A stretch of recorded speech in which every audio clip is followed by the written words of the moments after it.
오늘도 이스라엘 백성들이 홍해를 건넜을 때 일어난 그 홍해 사건에서 드러난 믿음에 대해서 살펴보겠습니다. 특별히 하나님께서 이스라엘 백성을 홍해를 육지처럼 건너게 하신 이후에 그 홍해 바닷가에서 불렀던 그 모세의 노래 부분을 오늘도 더 충분하게 살펴보도록 하겠습니다.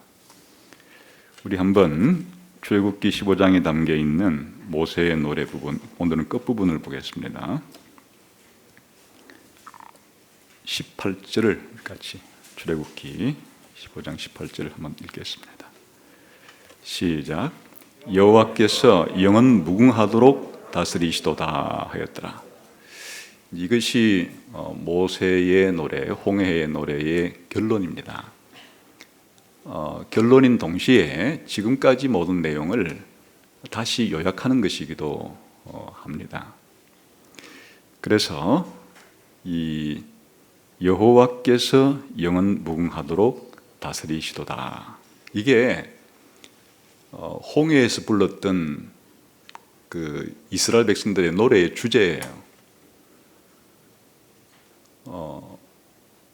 무슨 노래를 불렀는가 지금까지 이렇게 내용들을 좀 구체적으로 살펴봤는데, 한마디로 말하면 여호와의 왕되심에 대한 찬양이에요. 여기에 여호와께서 영원 무궁하도록 다스리시도다 이렇게 번역했지만, 여호와께서 영원 무궁토록 왕이시도다 이렇게 번역해도 됩니다. 명사형을 좀 강조해서 여호와께서 영원 무궁한 왕이십니다 이렇게 번역해도 되고, 지금 개정판처럼 여호와께서 영원 무궁토록 왕이시니까 다스리시도다 이렇게 번역해도 됩니다. 그러니까 여호와의 왕되심, 여호와의 통치, 여호와의 나라를 지금 찬양하는 것입니다. 이것은 이 홍해 사건의 결론이었어요. 여호와께서 왕이시다, 여호와께서 영원 무궁히 통치하신다 하는 게 홍해 사건을 겪었던 이스라엘 백성들이 불렀던 노래의 주제였습니다. 이것은 좀 넓게 보면은 출애굽기 1장부터 시작해서 이 홍해 사건이 이르기까지의 출애굽기 1장부터 15장까지 전체의 결론이기도 해요. 하나님께서 모세를 불러내서 애굽의 바로로부터 당했던 그런 압박과 억압으로부터 그들을 건지기 위해서 10가지 재앙을 내리시고, 또 급기야 10번째 재앙인 장자를 치시는 재앙을 통해서 이스라엘 백성을 애굽에서부터 벗어나게 해주시고, 홍해까지 왔는데 애굽의 군대가 이들을 다시 붙잡아다가 모든 것을 빼앗아버리고 죽이려고 할 때 그 바로와 애굽의 군대를 수장시키고 이스라엘 백성을 마른 땅처럼 홍해를 건너게 해서 살려주신 이 결론이 뭐냐? 하나님이 왕이시기 때문에 이런 일들이 일어난 거예요. 더 나아가서 창세기 1장 1절 태초에 하나님이 천지를 창조하신 때부터 지금 이 홍해 사건까지 총 결론이 여호와는 영원 무궁한 왕이시다. 달리 말하면 여호와는 우주적인 왕이시다. 혹은 여호와께서는 영원한 왕이시다. 뭐 이런 뜻이 되는 거죠. 그것이 지금까지 하나님이 천지를 창조할 때부터 이스라엘 백성을 홍해에서 구원할 때까지의 결론이에요. 하나님이 천지를 창조하실 때 말씀 한마디면 세상이 무에서부터 창조가 되신 거예요. 엄청난 왕의 위력적인 말씀인 거죠. 하나님께서 인간을 만드시고 명령을 하세요. 그 왕적인 그런 말씀이고 행동이에요. 아담이 하나님께 불순종했을 때 그를 에덴 동산에서 추방할 수 있는 것도 하나님의 왕적인 권한이에요. 그 이후에 벌어진 사건들, 우리가 잘 알고 있는 이 노아 시대 때 홍수로서 반역한, 타락한, 범죄한 인류를 하나님이 심판하신 일, 온 우주의 왕이시자 인간의 왕이신 하나님께서 정당하게 하신 행동이에요. 그 이후에 인류가 많이 번성했을 때 바벨탑을 쌓고 하나님께 도전하려고 하는, 하나님 없이 자신들의 안전을 도모하려고 했던 그들을 언어를 혼잡시키고 전 세계로 추방시키신, 흩어버리신 하나님의 이와 같은 행동들을 이해할 수 있는 기초가 뭔가? 하나님이 우주의 왕이시고 역사의 왕이시고 영원한 왕이시고 만왕의 왕이신 이와 같은 하나님의 왕되심을 잘 보여주는 것들이에요. 그리고 특별히 아브라함이라는 한 인물을 하나님께서 자기 백성으로 택해서 앞으로 아브라함의 후손들을 내 백성으로 삼겠다. 그리고 이 내 백성에게는 내가 약속의 땅을 선물로 주어서 내가 그들의 왕이 되어 그들과 함께 영원토록 살겠다. 이 모든 것들이 바로 지금까지 이르기에 하나님이 왕 되심을 보여주고 있는 그런 하나님의 말씀이고 하나님의 행동이었다. 이렇게 해도 괜찮은 것이에요. 사실은 이 홍해에서 불렀던 모세의 노래, 이스라엘 백성들의 노래는 바로 왕 되심에 대한 하나님께 드리는 찬양이었는데, 이것은 하나님께서 이 세상을 창조하신 이래로 가장 장엄한 광경이었습니다. 한번 창세기 1장부터 추적해서 생각을 해보세요. 지금 인류가 번성한 이래로 하나님께서 약 장정만 60만 명, 남녀노소를 합하게 되면 최소 200~300만 명이 되는 구원받은 인류가 하나님께서 행하신 왕적인 위대한 일 때문에 홍해 바닷가에서 이스라엘의 모든 남자와 이스라엘의 모든 여자들이, 아니 이스라엘의 모든 남녀노소가 여호와의 왕되심을 찬양하고 있는 장면은 지금까지의 절정이 아닐 수가 없는 것이에요.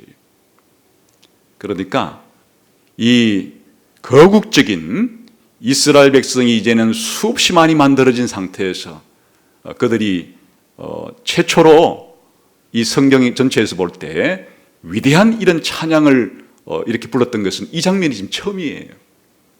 대단히 중요한 지금 장면이란 말이죠. 그리고 여기에 여호와께서 왕이시다, 여호와께서 통치하신다 이렇게 말한 것은 성경 전체에서 여기가 처음이에요.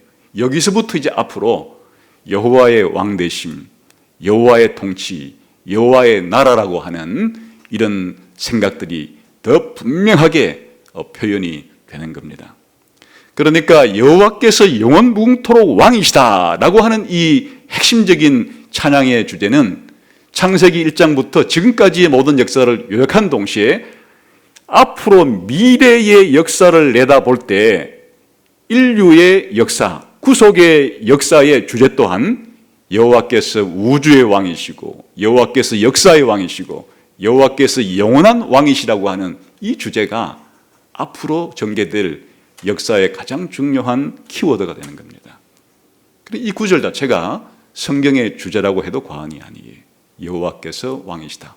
여호와의 절대 왕권, 여호와의 우주적인 왕권, 여호와의 영원한 왕권이 바로 성경 전체의 주제입니다. 다시 말하면 하나님께서 우리들에게 성경을 주실 때 무엇을 깨닫게 하시려고 주셨는가?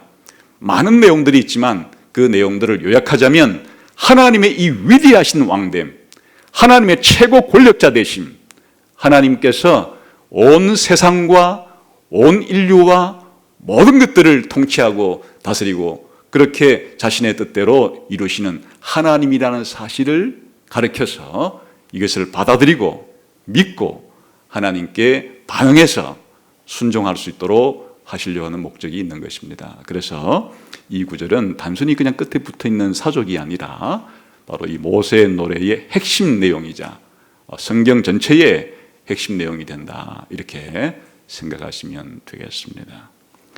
그래서 오늘은 이 모세의 노래를 여호와께서 이 왕 되신다고 하는 여호와의 이 왕권, 여호와의 절대 주권이라는 관점에서 다시 읽어보게 되면 그 내용들이 일목요연하게 정리될 수 있다는 것을 알게 됩니다. 한번 봅시다. 1, 2, 3절을 한번 봅시다. 시작. 이때에 모세와 이스라엘 자손이 이 노래로 여호와께 노래하니 일렀으되 내가 여호와를 찬송하리니 그는 높고 영화로우시며 말과 그 탄자를 바다에 던지셨음이로다. 여호와는 나의 힘이요 노래시며 나의 구원이시로다. 그는 나의 하나님이시니 내가 그를 찬송할 것이요 내 아버지의 하나님이시니 내가 그를 높이리로다. 여호와는 용사시니 여호와는 그의 이름이시도다. 이게 이제 이 모세의 노래를 시작하는 부분인데요. 여기에 기본적으로 여호와를 찬양하라. 그 여호와를 찬양하라는 게 바로 이 노래의 시작이죠. 이게 성경 전체의 목적이기도 한 거예요. 하나님이 세상을 왜 만드셨느냐? 인간을 왜 만드셨느냐? 왜 하나님의 적을 심판하셨느냐? 왜 하나님 백성을 구원하셨느냐? 하나님 백성으로 하여금 여호와를 찬양할수록, 여호와를 높이도록, 이것이 하나님께 행하신 일의 목적입니다. 그래서 이 서두에 보게 되면 여호와께 노래하라, 여호와께 찬양하라, 여호와를 높이라 하는 말이 나오죠. 여호와께 노래 부르고 여호와께 찬양 드리고 여호와를 높여라. 우리의 관심을 우리 자신에게 두는 것이 아니에요. 우리의 온 시선을, 우리의 온 정신을 여호와를 바라보고 여호와께 집중해서 여호와를 높이고 여호와를 찬양하고 여호와께 노래를 부르라. 이게 이제 이 노래의 시작 부분이 왜 그래야 되는가? 왜 여호와를 찬양해야 하고 여호와를 높여야 되는가? 그 이유가 설명이 되어 있죠. 그 이유는 무엇입니까? 그는 높고 영화롭기 때문이다. 하나님은 지극히 높으신 분이에요. 이 세상에서 가장 높으신 분이에요. 하나님보다도 더 높은 존재는 없어요. 하나님이 최고 권력자예요. 최고 주권자예요. 최고 높으신 분이에요. 그러니까 마땅히 최고 높으신 하나님을 찬양하고 최고 높으신 분이니까 그분을 높여드리는 것은 지극히 당연하고 마땅한 일이에요. 2절에 보게 되면 여호와는 나의 힘이고 노래시며 나의 구원이시로다. 바로 그 하나님께서 나에게 힘을 주었어요. 지금 이 홍해 바닷가에서 애굽의 군대는 당대 최고의 군사력을 자랑하는 그와 같은 군대였는데 이스라엘 백성은 그들을 물리칠 힘이 없었어요. 그들이 병거를 가지고 있는 것도 아니고 그들이 전쟁 기술을 가지고 있는 것도 아니고, 그런데 어떻게 이스라엘이 그 애굽 사람들을 무찌를 수가 있었는가? 이스라엘 사람이 한 게 아니에요. 여호와께서 이 애굽의 모든 군대를 무찌르시고 여호와께서 그들의 힘이 되시고 여호와께서 앞으로도 그들에게 힘을 주실 것이에요. 그러니까 여호와는 이스라엘 백성에게 찬양을 주신 분이에요. 노래할 이유를 주신 분이에요. 노래할 대상을 주신 분이에요. 왜 그러냐? 하나님께서 그들을 구원했기 때문이에요. 그러니까 하나님을 높여야 되고 하나님을 찬양할 이유가 있는 거죠. 그리고 그는 나의 하나님이라 내가 그를 찬송할 것이다. 그는 내 아버지의 하나님이시니 내가 그를 높이리라. 이건 하나님이 나의 하나님이고 하나님이 우리 조상들의 하나님, 다 언약에 대한 이야기예요. 하나님께서 모든 사람들을 비도 내리시고 공기도 주시고 햇볕도 주시고 일반적인 온총을 주지만 특별한 사람들에게는 하나님께서 그들에게 특별한 사랑을 주시는 거예요. 특별한 관계를 맺는 거예요. 특별히 자기 백성을 삼으시는 거예요. 그렇기 때문에 죄로부터 건져주시고 특별히 보호해 주시는 것이에요.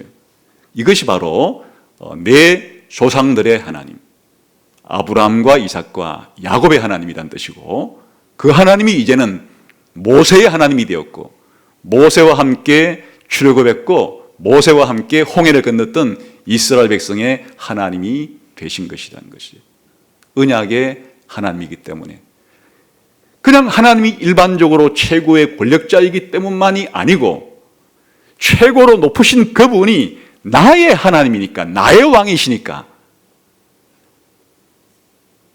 그래서 하나님을 높이고 찬양할 이유가 있다. 특별히 이 홍해 사건에서 드러난 것은 여호와께서 용사시라는 거죠. 다시 말하면 여호와께서 싸우시는 분인데, 무엇과 싸우시는 분인가? 바로 하나님을 대적하는 죄와 싸우는 분이시고 악과 싸우는 분이에요. 하나님께서는 악을 행하는 사람과 싸우시고 죄를 행하는 사람과 싸우시는 분이에요. 다시 말하면 여호와를 대적하는 사람과 싸우시고 하나님의 백성을 대적하는 원수들과 싸우시는 분이에요. 그래서 하나님이 왕이시다 하는 이유는 최고의 왕이시니까 찬양을 받아야 될 이유가 있는데, 그것은 최고의 권력자이기 때문에 하나님께서는 이 땅에서 사람들이 당대로 볼 때 최고의 권력자라고 말하는 바로를 하나님께서 이 전쟁을 통해서 하나님이 그를 패배시키고 멸망시켜버리는 여호와가 용사시라고 하는 것을 찬양하는 겁니다. 이것을 한마디로 말하면 바로 여호와가 영원무궁한 왕이시라고 하는 사실이 이와 같이 찬양의 이유가 된다, 이렇게 말할 수가 있겠죠.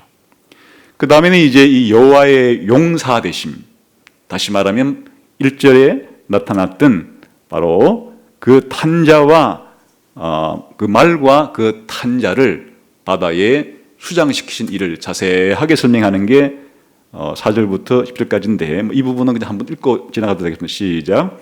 그가 바로의 병거와 그의 군대를 바다에 던지시니 최고의 지휘관들이 홍해에 잠겼고 깊은 물이 그들을 덮으니 그들이 돌처럼 깊음 속에 가라앉았도다. 여호와여 주의 오른손이 권능으로 영광을 나타내시나이다. 여호와여 주의 오른손이 원수를 부수시나이다. 주께서 주의 큰 위임으로 주를 거스리는 자를 엎으시니이다. 주께서 진노를 발하시니 그 진노가 그들을 지푸라기같이 살아나이다. 주의 콧김에 물이 쌓이되 파도가 늑같이 일어서고 큰 물이 바다 가운데 엉기니이다. 원수가 말하기를 내가 뒤쫓아 따라잡아 탈취물을 나누리라. 내가 그들로 말미암아 내 욕망을 채우리라. 내가 내 칼을 빼리니 내 손이 그들을 멸하리라 하였으나 주께서 바람을 일으키심에 바다가 그들을 덮으니 그들이 거센 물에 낫같이 잠겼나이다. 이것은 이제 하나님의 왕 되신 가운데 특별히 무엇을 강조하는 일인가 하면 왕 되신 분이 가지고 있는 능력을 강조하는 것이에요. 여러분, 옛날에 그 고대에서는 그 왕은 자기 백성들을 원수의 손에서 지켜내야 될, 빼내야 될, 또 보호해야 될 그런 책무를 가지고 있죠. 오늘날에도 정부의 1차 책임은 국민들의 생명을 지키는 것이에요. 적들로부터. 그러기 위해서는 능력이 필요한 거예요. 그러니까 이스라엘에서도 사울이 왕으로 인정받기 전에 전쟁을 통해 승리를 하잖아요. 다윗이 왕이 되기 전에도 전쟁을 통해 승리하잖아요. 이 전쟁에 그 승리할 수 있는 힘을 가져야 되는 것이에요. 여기에 여호와의 왕 되심은 무엇보다도 여호와의 능력으로 나타나는 거예요. 여기 특별히 강조되는 것이 6절에 보게 되면 주의 오른손이 권능으로 영광을 나타내시다이다. 어떤 방식으로? 여호와여 주의 오른손이 원수를 부수시나이다. 여기에 여호와의 손이란 표현이 나오고 특별히 여호와의 오른손이란 표현이 나오는데, 손은 인간의 행동하는 기관이에요. 눈은 그 보는 것과 관련된 지적인 것과 연관이 되어 있다 그러면 이 손은 손으로 온갖 일을 하잖아요.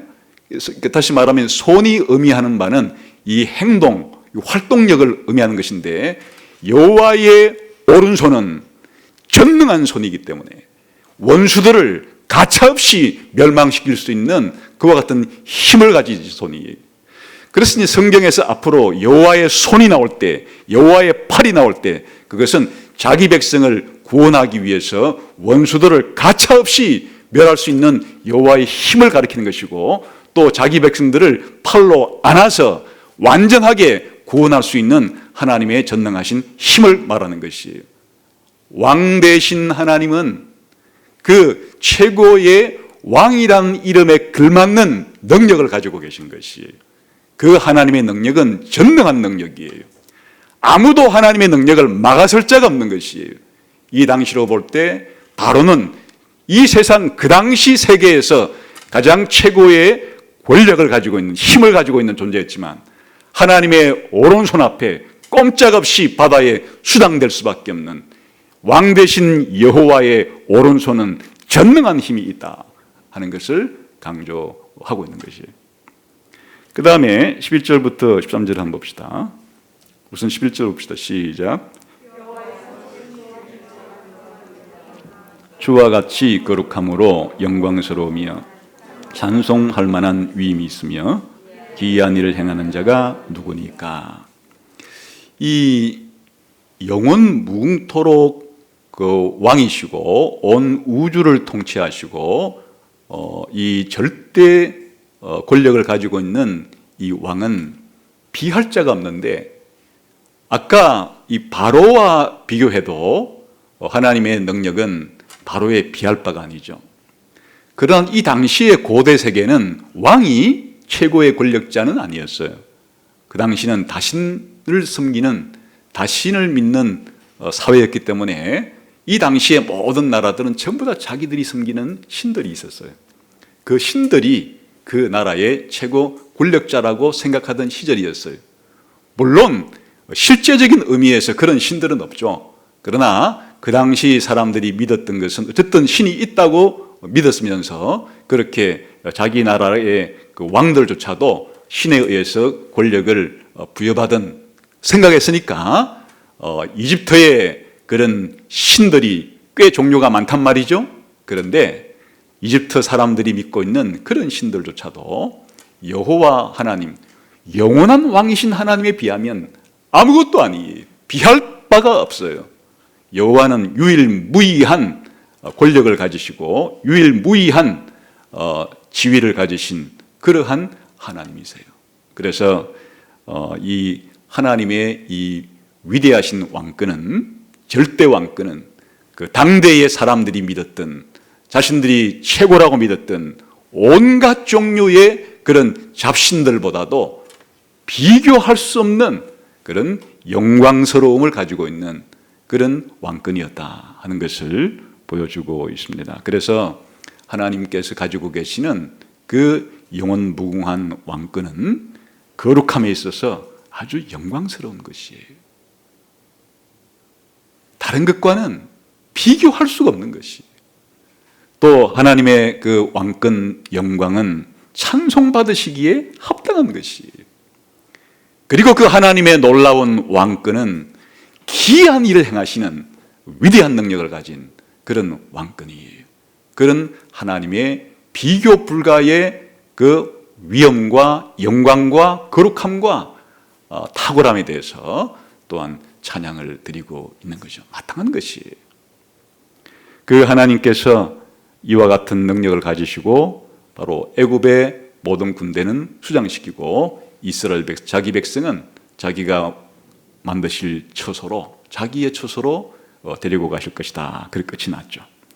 그 다음에 이제 14절부터 16절까지는 애굽과 애굽의 신들만이 아니라 애굽을 떠난 이스라엘 백성이 앞으로 만나게 될 만국, 그 만국 가운데서도 하나님의 이 왕권은 두려움을 그 왕들에게 줄 수밖에 없었어요. 다시 말하면 여호와의 왕권은 단순히 그 이스라엘 백성에게만 미치고 이집트의 왕에게만 미친 정도가 아니라 이제 앞으로 만나게 될 모든 국가들, 그 나라의 왕들과 백성들이 다 여호와의 영원 무궁한 절대 왕권에는 그 소문을 듣자마자 두려워서 그냥 사지가 마비될 정도로, 그냥 돌처럼 굳어질 정도로 여호와의 왕권은 그들에게 무시무시한 권력과 능력을 가져다 준, 두려워할 수밖에 없는 그런 왕권이다 하는 것을 지금 설명하고 있는 거죠. 거기에 14절부터 16절 읽어봅시다. 시작. 여러 나라가 듣고 떨며 블레셋 주민이 두려움에 잡히며 에돔 두령들이 놀라고 모압 영웅이 떨림에 잡히며 가나안 주민이 다 낙담하나이다. 놀람과 두려움이 그들에게 임하며 주의 팔이 크므로 그들이 돌같이 침묵하였사오니 여호와여 주의 백성이 통과하기까지 곧 주께서 사신 백성이 통과하기까지였나이다. 주께서 여기까지 보시게 되면, 그래서 여호와의 영원 무궁한 왕권은 이 본문에 의하면 만국의 왕권이기도 한 거예요.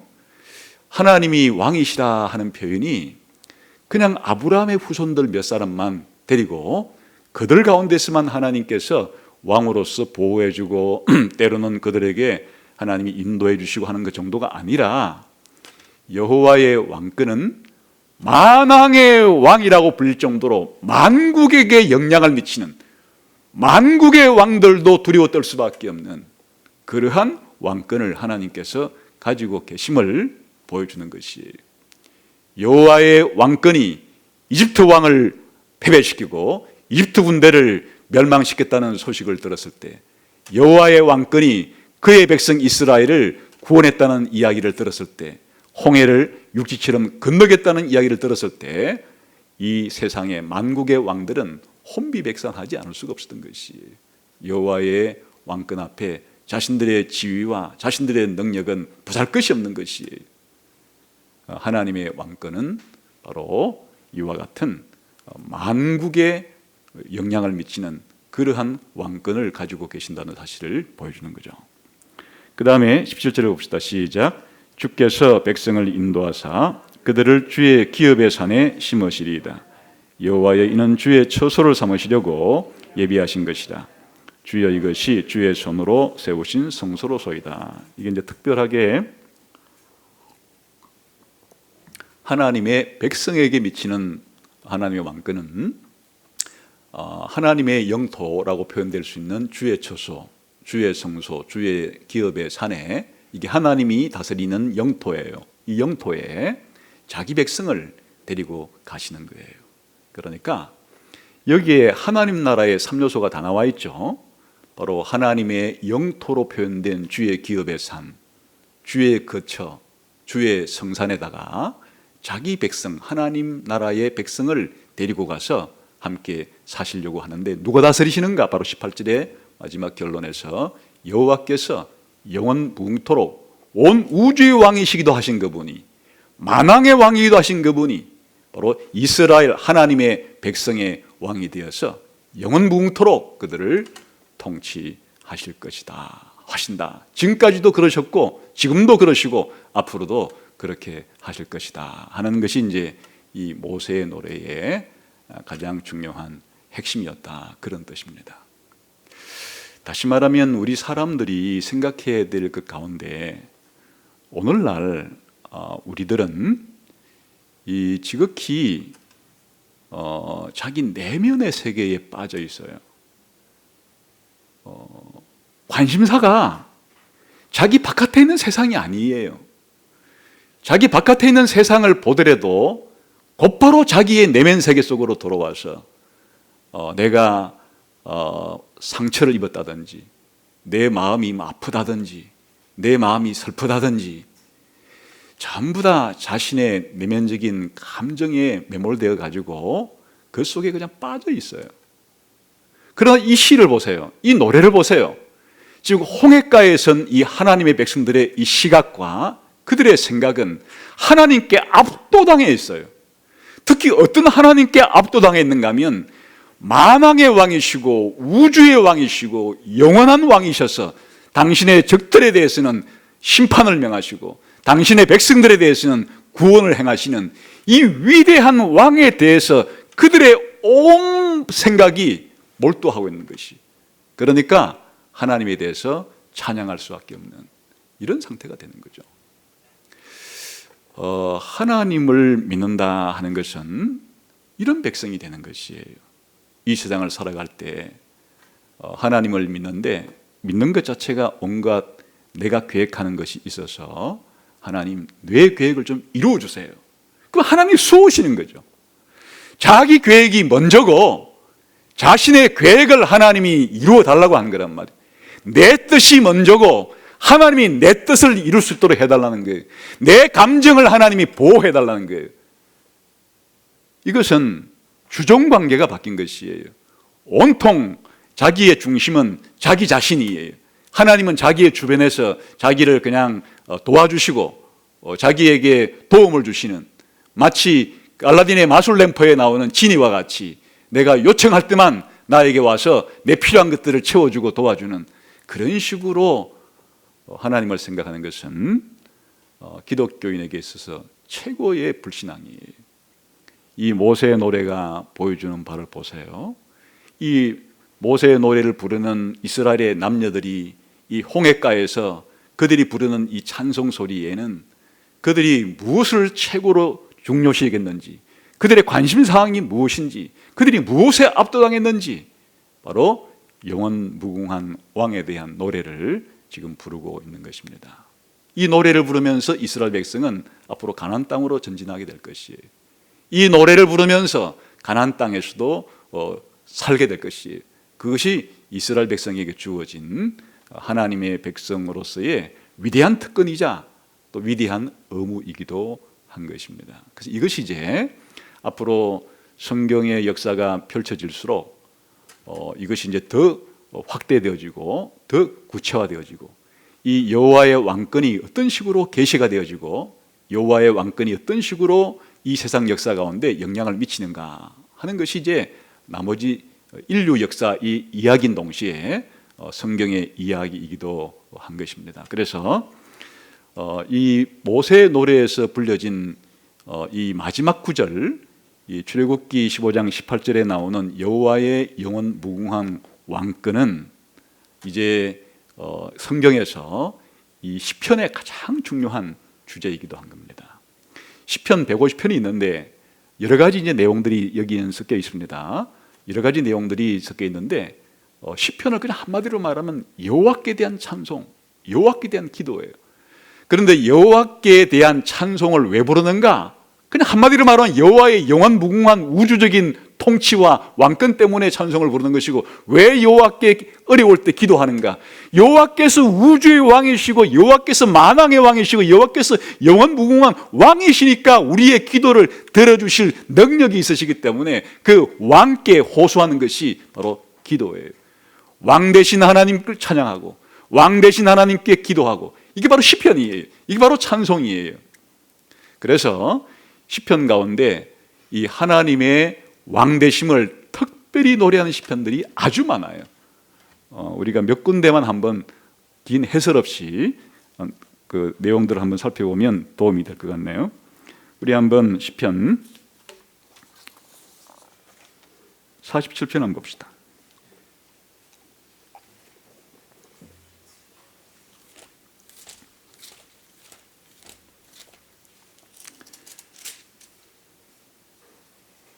시편 47편 한번 읽어봅시다. 시작. 너희 만민들아 손바닥을 치고 즐거운 소리로 하나님께 외칠지어다. 지존하신 여호와는 두려우시고 온 땅의 근왕이 되심이로다. 예, 나머지는 뭐 이런 내용들을 지금 확대해 놓은 거예요. 여호와는 어떤 왕이라고 부르고 있어요? 온 땅의 왕이라. 이게 요즘 우리가 쓰는 신약 성경의 표현으로 말하면 만왕의 왕이고 만주의 주가 되신다, 그런 표현이죠. 우리가 믿고 있는 하나님은 그냥 나 개인의 하나님, 우리 가정의 하나님, 우리 교회의 하나님 정도가 아니에요. 또 이 대한민국을 통치하는 하나님 정도가 아니에요. 온 세상, 온 땅, 모든 나라와 모든 국가, 모든 민족과 모든 백성들을 통치하시는 그와 같은 하나님이심을 지금 노래하고 있는 거란 말이죠. 하나님이 그러한 분이라는 사실을 바로 알아야 우리의 신앙도 자라게 되는 것이에요.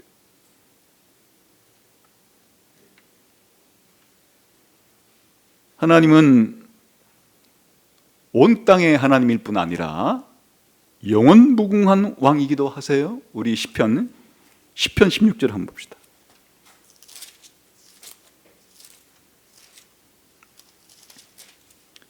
시편 16절 한번 보겠습니다. 시작. 여호와께서는 시편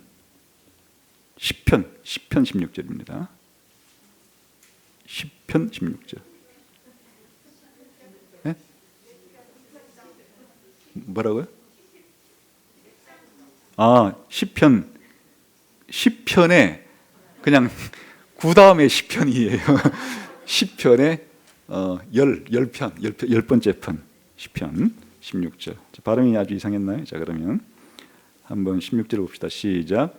여호와께서는 영원무궁하도록 왕이시니 이방 나라들이 주의 땅에서 멸망하였나이다. 아까 바로 출애굽기 15장 10절에서 그 표현이 여호와께서는 영원무궁토록 통치하신다. 달리 번역하면 여호와께서는 영원무궁한 왕이시다.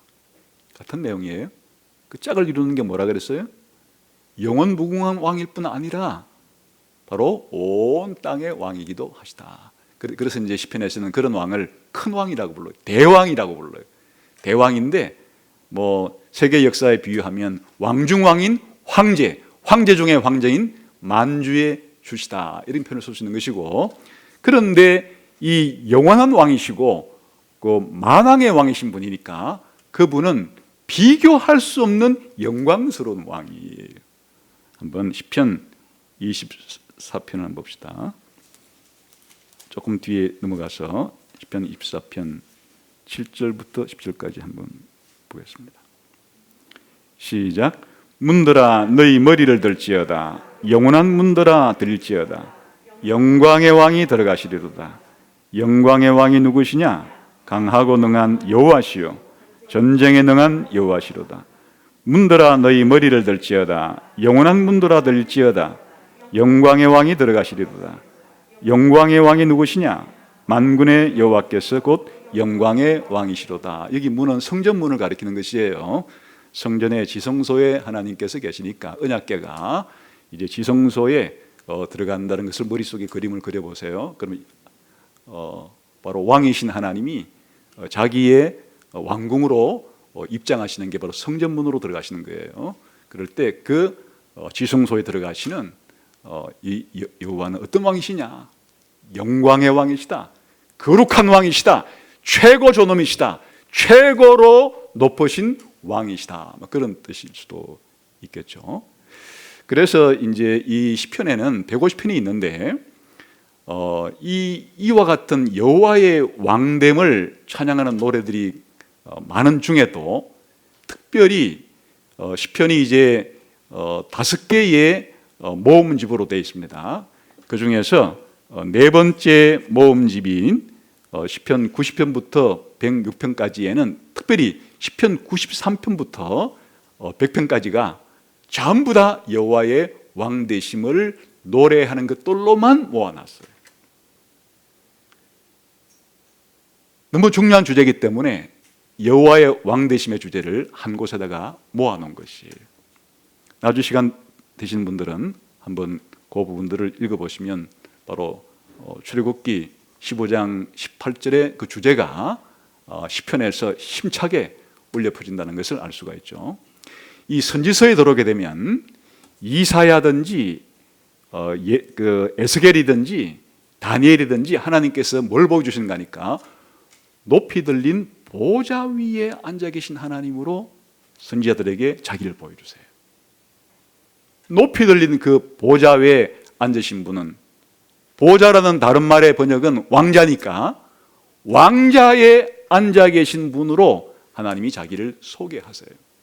그리고 그 내용들이 전부가 무엇인가 하면 바로 이 세상의 왕들이 저 아수르 시대에, 바벨론 시대에, 페르시아 시대에 이와 같이 이 제국들의 시대에 하나님의 백성들이 그 제국의 왕들 속에서 포로로 잡혀있는 일종의 유배민으로서 살아가는 그런 백성들에게 하나님께서 무엇을 선고하시는가 하면 장차 그 열왕들을 하나님께서 심판할 것이고 자기 백성을 하나님이 구원하셔서 영원무궁한 하나님의 나라를 세우실 하나님의 모습을 그런 보좌 위에 계신 하나님으로 소개를 해주는 거예요.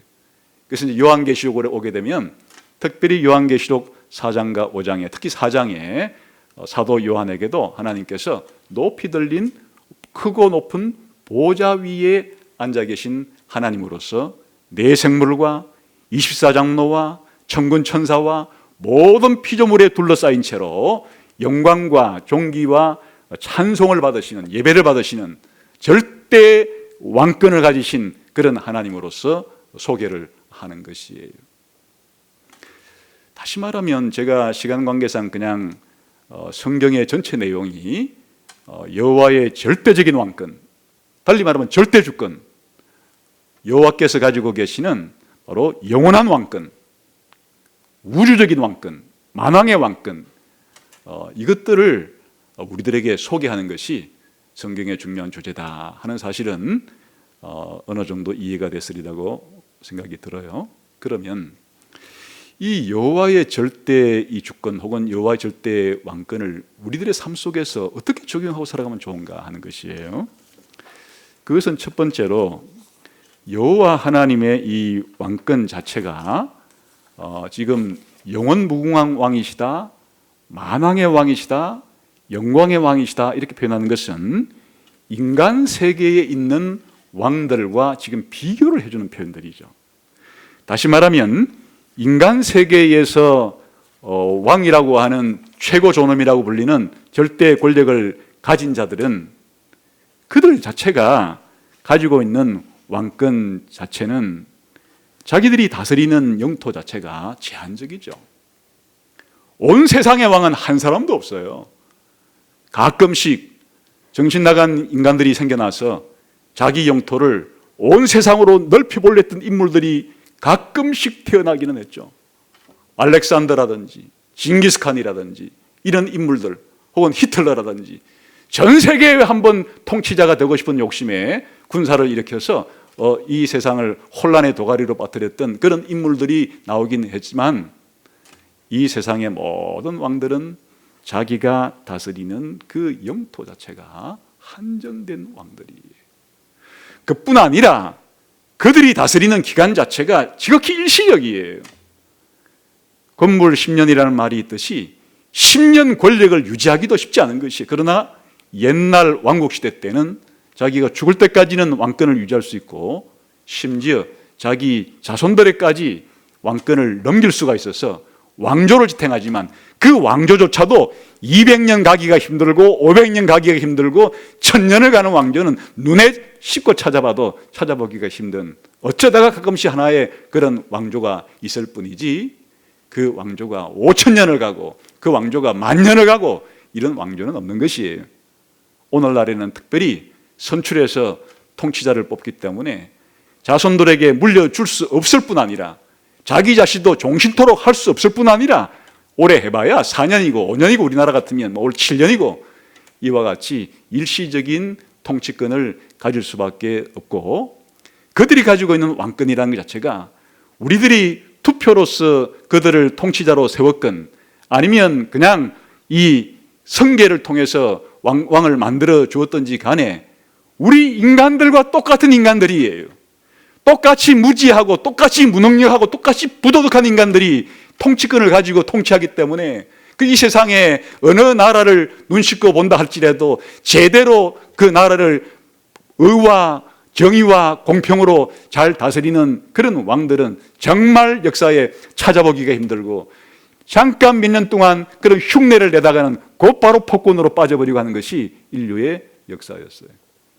이에 비해서 성경이 우리들에게 가르쳐주는 한 왕이 계시는데 이 왕은 영광스러운 왕이시고 이 왕은 거룩한 왕이시고 이 왕은 온 우주 자체를, 하늘과 땅 모든 우주 자체를 다스리는 왕이시고 인간의 모든 나라와 역사를 통치하시는 그런 왕이시라는 것을 우리들에게 보여주는 것이, 희망이 있는 것이, 소망이 있는 것이. 그러나 여호와의 이 절대 왕권은 여호와의 반대편에 있는 사람들에게는 정말 두려운 일이에요.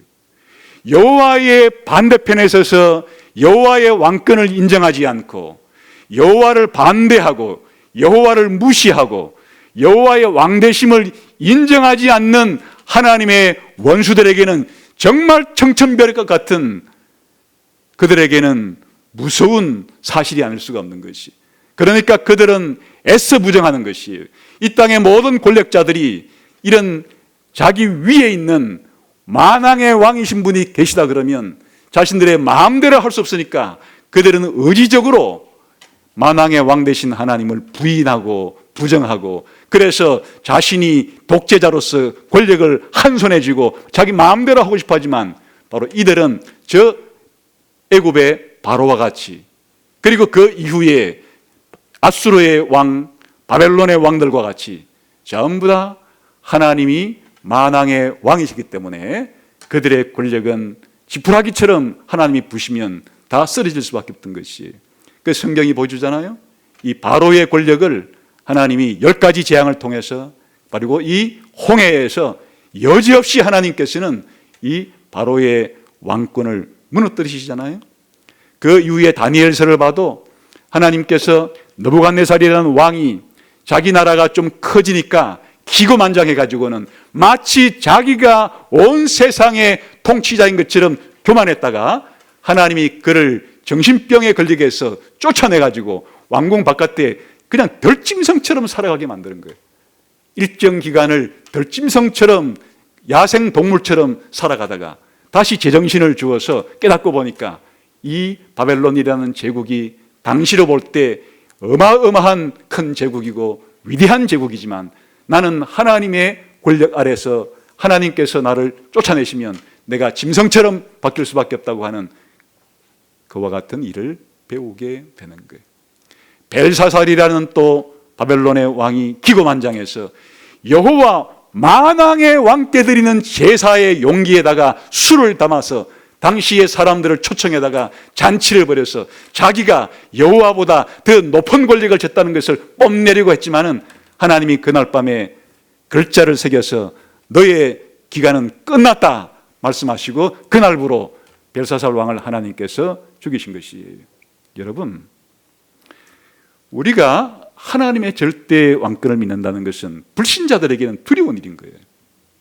그러나 우리 신자들에게는 무한한 위로가 되는 것이, 이 최고의 왕권을 가지신 하나님이 내 편이라면, 내가 그분의 백성이라면 이보다 더 복된 것이 어디 있겠어요? 이 최고의 권력을 가지신 하나님과 척을 지는 것, 원수가 되는 것이야말로 그 인생에게 가장 비참한 일이고 가장 실패한 인생이 될 뿐 아니라 이 여호와 하나님의 백성이 되어서 그분의 신하가 되고 그분의 백성이 되고 그분의 보호를 받고 그분의 인도를 받는다는 것은 인생 최고의 승리가 되는 것이에요. 최고의 복을 받은 것이 되는 거죠. 좀 더 구체적으로 우리가 여호와의 왕권을 적용해 본다 그러면, 여호와의 이 절대 왕권, 영원 무궁한 왕권, 이 우주적인 왕권을 인식한 사람들이 하는 일이 뭐예요? 이 홍해가에서 모세와 이스라엘 백성이 한 일이 뭐고, 시편의 기자들이 한 일이 뭐예요? 여호와를 찬양하라예요. 여호와를 찬양하라. 왕 되신 여호와를 찬양하라. 큰 왕이신 여호와를 찬양하라. 영원 무궁한 왕이신 여호와를 찬양하라. 영광의 왕이신 여호와를 찬양하라. 심지어 만 백성들아 이 찬양에 동참하여라. 더 나아가서는 하늘과 땅이여 함께 여호와의 왕되심을 찬양하는 일에 동참하라 하는 게 시편이에요. 여러분, 예배가 바로 하나님의 왕되심을 오늘 찬양하기 위해서 모인 거예요. 오늘 이 우리가 드리는 예배는 온 우주의 왕이시자 영원 무궁한 왕이시자 절대적으로 영광의 왕이신 그분의 왕되심을 우리가 소리 높여서 영광을 돌리고 찬양을 드리는 것이 바로 이 찬양이고 예배의 본질인 것이에요. 그런데 교회에 와서도 사람들이 자기를 드러내고 자기를 나타내고 뭔가 자기를 다른 사람들에게 알리고 싶어가지고 몸이 근질근질해서 뭐 교회 오는 목적 자체가 하나님에 대한 관심이 있는 게 아니라 내 감정을 다른 사람에게 좀 알려가지고 위로 좀 받고 내 좀 안 좋은 얘기를 해가지고 다른 사람에게 내 불편한 감정을 좀 털어놓아서 내 속이라도 시원하게 만들고 교회에 오는 목적 자체가 자기 자신의 감정의 배설, 감정의 토로를 위해서 그래 오는 사람들도 꽤 많이 있어요. 기독교인인지 아닌지가 의심스러운 사람들이죠. 우리가 교회에 모이는 목적은 홍해가에 서 있는 이스라엘 백성들과 같아야 되는 것이에요. 우리가 주일날 예배로 모일 때 오늘도 이렇게 예배 시간에 함께 모여서 왜 우리가 예배 드리러 오려고 했는가? 이 위대한 왕께, 영광의 왕께, 만왕의 왕께, 영원한 왕께 우리가 마땅히 기쁨으로 즐거움으로 찬양을 해야 될 박수를 치면서 그러나 우리의 온 마음을 통해서 하나님 앞에 그렇게 찬양을 하는 것이 그런 정신으로 살아가는 것이 우리 신자다. 그런데 이 세상에 무지하고 부패하고 무능한 위선적인 그런 인간들에게 팬이라 그런 인간들에게 그냥 몰두해 있는 인간들이 얼마나 많은지 몰라요. 오늘 우리 기독교인들은 이 거룩하시고 능력이 전능하신 능력을 가지시고 영원무궁한 이 세상에 악을 도말하시고 자기 백성에게 만복을 주시는 그 하나님의 팬으로서 그 하나님께 빠져서 그 하나님의 위대하심과 그 하나님의 하나님 되심에 우리의 마음이 정신이 그냥 그 하나님을 높이고 찬양하는 일에 몰두하려는 사람들이 모인 모임이 바로 교회이고 그들이 하는 행동이 바로 예배라고 하는 행위를 통해서 하나님을 찬양하는 것이다. 그렇게 생각하시면 되는 거죠. 뿐만 아니라 여호와의 왕 되심은 우리가 살아갈 때 현실적으로 고단하고 어려운 일들이 많이 있을 수가 있죠. 이스라엘 백성들도 약 400년 동안에는 그런 삶을 살았었죠. 애굽에서 살았던 그 삶의 기간 동안에 집을 주면서 그냥 거기에 진흙을 이겨가지고 애굽의 바로 왕이 원하는 건축물들을 짓는 노예 생활을 했을 때 그때도 하나님은 그들의 왕이고 이집트의 왕이고 만왕의 왕이고 영원한 왕이었어요. 그러나 하나님께서는 때로 이 세상의 역사를 움직여 가실 때 때로는 하나님의 백성이 불의한 이 세상의 왕권들에 의해서 독재 권력에 의해서 신음하고 고통하는 때로는 박해받는 그런 기간을 하나님의 목적상 허용할 때가 있는 것이에요. 그렇다고 해서 그 기간 동안에는 여호와께서 왕직을 내려놨다든지 그 기간 동안에는 애굽의 왕이 최고의 권력자라는 뜻이 아니에요. 하나님은 여전히 만왕의 왕이시고 영원한 왕이시지만은 다 하나님 나라를 완성해가는 과정 가운데 일시적으로 고난을 허락하시고 일시적으로 이 교회로 하여금 세상에 박해를 허락하시고 다 이유와 목적이 있기 때문이에요.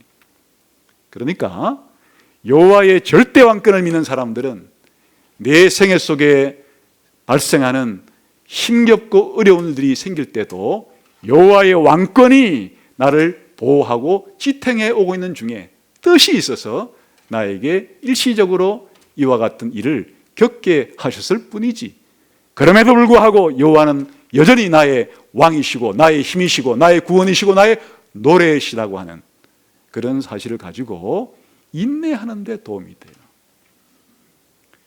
여호와께서 왕이 아니시라면 우리가 어디서 인내할 힘을 얻겠어요? 이 세상이 오늘도 전 세계가 수많은 나라들로 나누어져서 서로 자신의 국가의 최고 이익을 위해서 다투는 생존 경쟁의 시대에 약육 강식을 가지고 정글것처럼 살아가는 이 세상 속에서 우리가 힘없이 어려운 고통들을 겪고 있을 때 우리의 위로는 어디에서 오는 것이에요?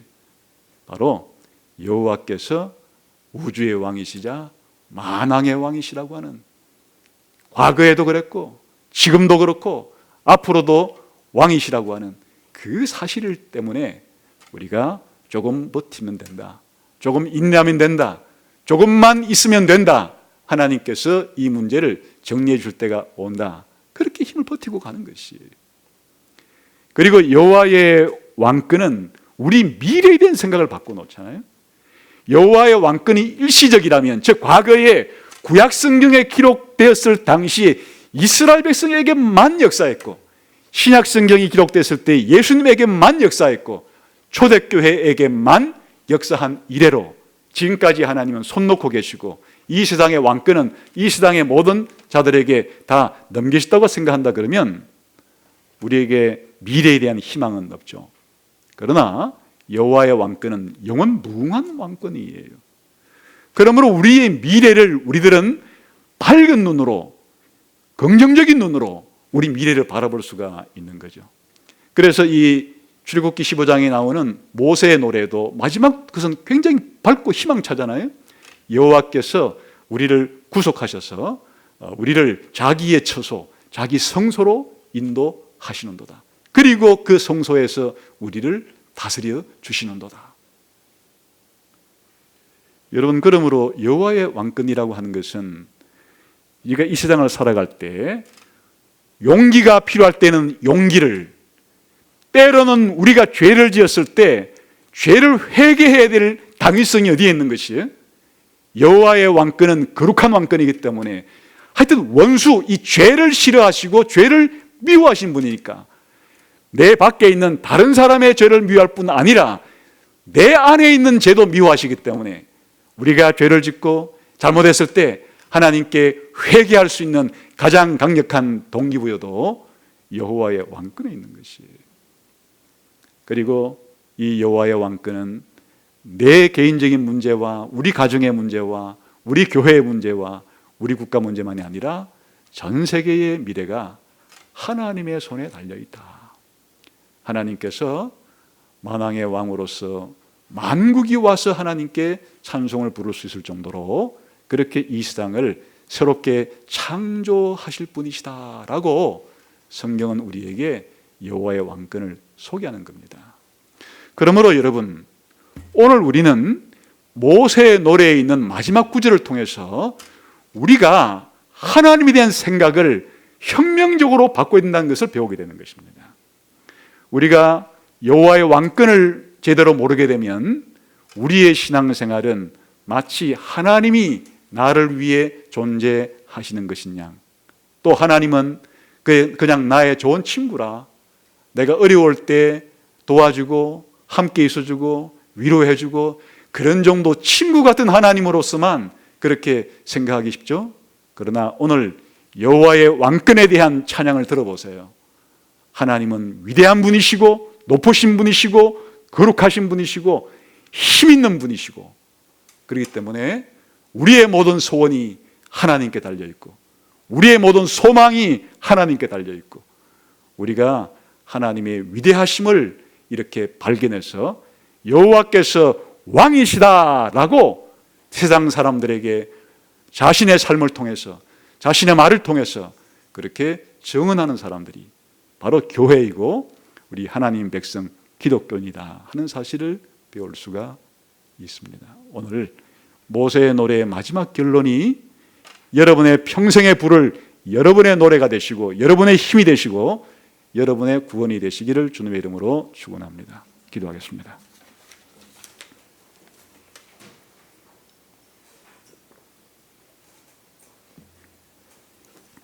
하나님 아버지, 감사합니다.